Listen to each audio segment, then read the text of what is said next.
Landlords in Seattle are still waiting for rent assistance even as debt continues to mount. I'm Tony, and this is Real Estate Investing and Landlord News. Alright, so I have an interesting article for you today, and it's coming out of Seattle. And Seattle is one of my favorite areas to talk about because all of the nonsense that goes on up there, it's almost unbelievable to me, okay? It's an extremely tenant-friendly place with a lot of anti-landlord laws that have been put in place, and I feel like the landlords up there, they're just sitting there suffering, being tortured by all of it.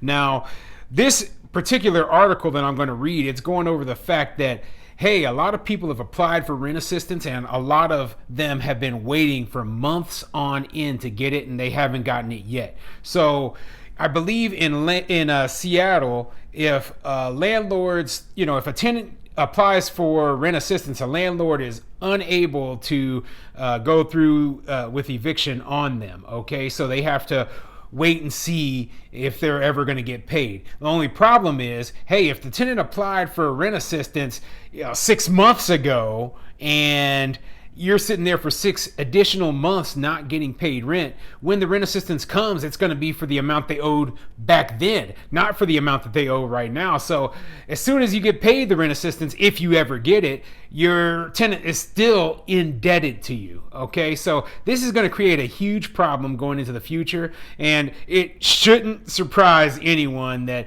these ridiculous rules and laws that they put in place have created such a situation. I even read today that one of the city council people, I believe it's the Sawant one, the one they tried to recall, she is already pushing for an extension of this eviction moratorium.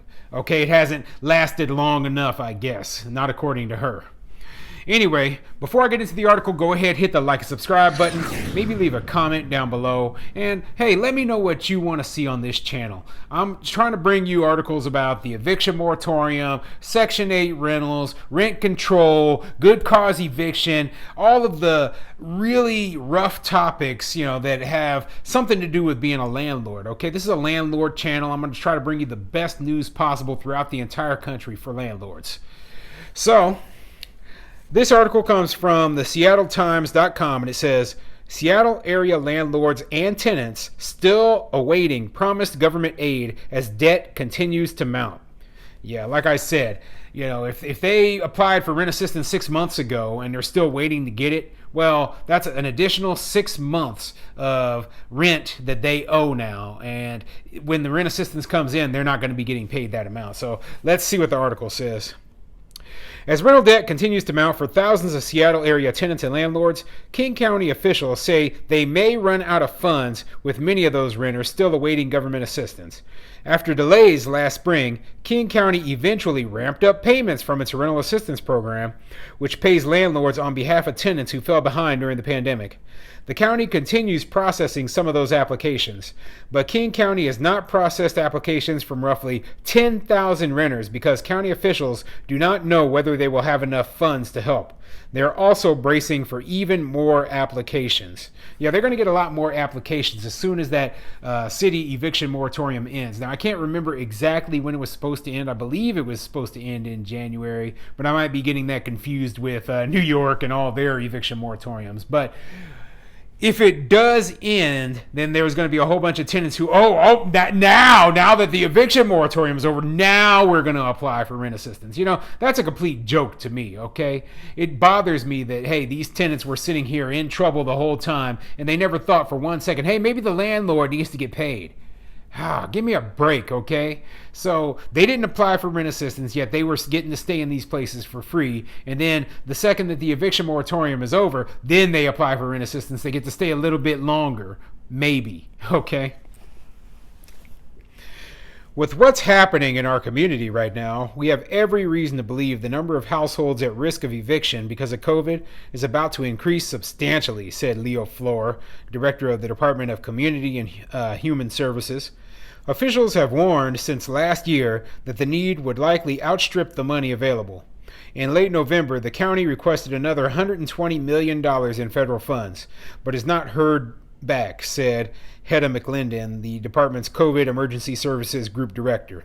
And from what I have heard, the federal government is reallocating funds from states and areas where the money just isn't needed, and sending it to areas where there are more tenants who need the rental assistance. So it's likely that they will get more money up in Seattle if they do run out. But how long is this going to last? This isn't a permanent solution. And that's the problem with the rental assistance program. It is not a permanent solution. We don't want people on, basically housing stimulus and housing vouchers for the rest of their lives. Okay. It was supposed to help them get through a little bit of a tough time. And unfortunately, they tied it together with this eviction moratorium, which I can't stand. Now, if they had just put the rental assistance program in place to help tenants, I wouldn't have had a big problem with that, because they told these people, hey, you can't go to work, etc. And now they need some way to be able to pay their bills. But they tied it together with the eviction moratorium, which punished landlords. And so now you have a punishment of landlords and then tenants getting something for free. Now that's completely ridiculous, okay? So yeah, let's continue. Officials have warned... No, wait, I already read that. The backlog underscores the long-term consequences of housing instability that predated the pandemic.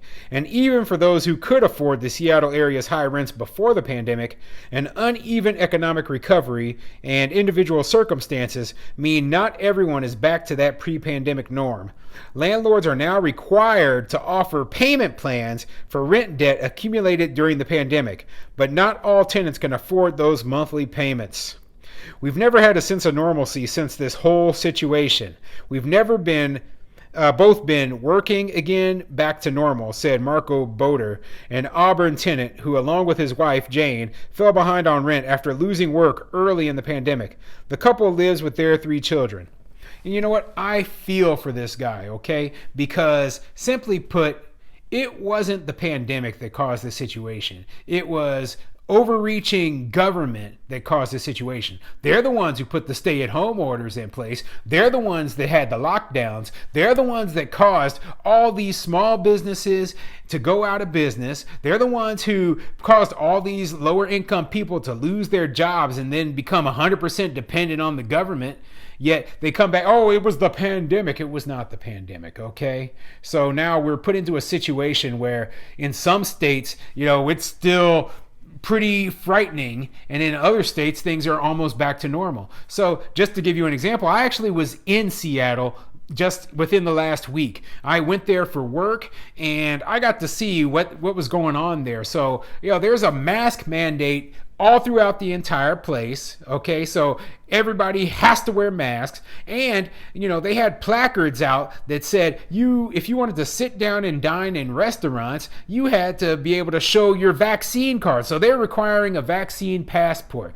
Now, if they don't think that's affecting business, if they don't think that's affecting tourism, if they don't think that's costing jobs, then they're out of their minds. Okay, that kind of stuff is causing people like me, people from other parts of the country, to not even want to visit Seattle. And by us not visiting, that is costing a ton of jobs. That's hurting their economy. I'm not saying that there's no pandemic. I'm not saying that at all. What I am saying is that they had to better balance, protections for the pandemic with helping out the economy, because you're hurting the very people that you say that you're trying to help. That's all I'm trying to say here, okay?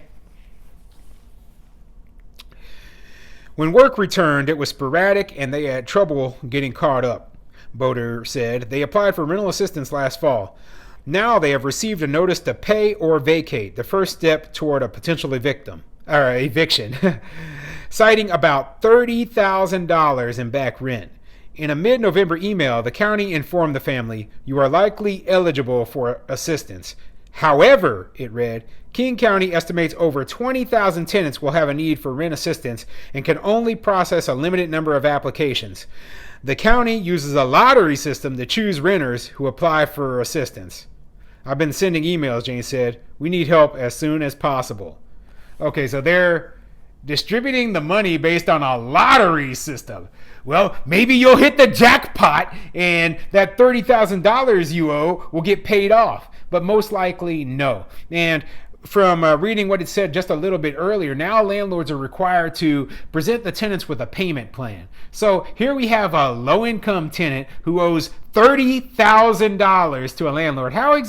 What kind of payment plan are we going to put a tenant on so they can pay $30,000 back? I mean, okay, so if you pay me your normal rent plus an additional $2,000 a month, then in a little over a year, you'll be able to pay off the debt that you... No, this isn't going to happen, okay? The payment plan thing is a complete joke. It's a farce, okay? And it's not going to work.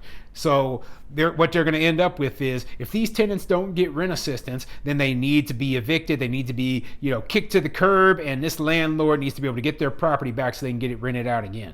So yeah, I'm not surprised they're having all these issues with the rental assistance program. That's why I didn't like the rental assistance programs. I think that if landlords were able to get the money that they owed back, and be made whole again, then these programs would have been a good thing. If this thing wasn't tied to the eviction moratorium, it might have been a good thing. But that's not the case. And instead, it is just a complete disaster.